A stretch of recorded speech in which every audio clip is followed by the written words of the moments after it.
Taskar Hausa Nobel. Littattafan zamani masu ilmantarwa da faɗakarwa. Ku danna mana subscribe sannan ku danna ƙararrawa domin sanar da ku sabuwar ɗauka a duk sanda muka sanya. Rundunar 'yan sandan jihar Kano ta kama yaron da ake zargi da hallaka matar mahaifinsa. Masu kallonmu Assalamu alaikum, barkanmu da sake saduwa da ku a cikin wannan tasha ta taskar Hausa Nobel. Ga cikakkun labaran.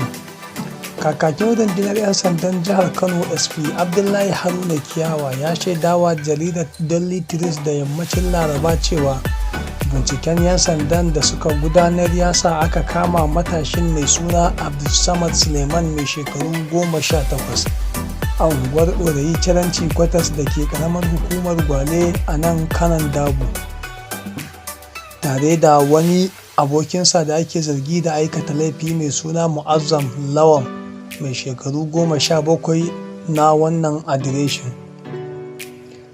A bisa binciken mai tsanani, babban wanda ake zargi ya amsa cewa a ranar 12 ga watan biyu da misalin karfe 4 ya je gidan marigayya a matsayin dan uwanta, ya same ta a kan gado. Bayan ya gaisar da ita sai ya ga wayoyin hannu guda 3 kuma ya ɗauke su gaba ɗaya.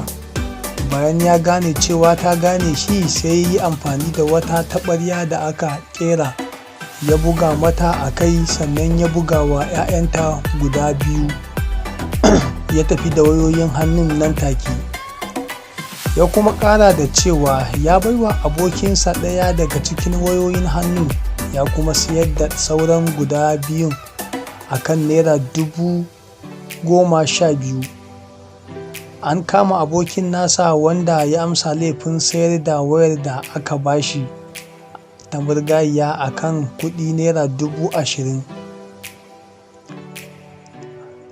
SP Abdullahi Haruna Kiyawa ya ƙara da cewa da zarar sun kammala bincike za a gurfanar da su a gaban kotu domin girba abin da suka shuka.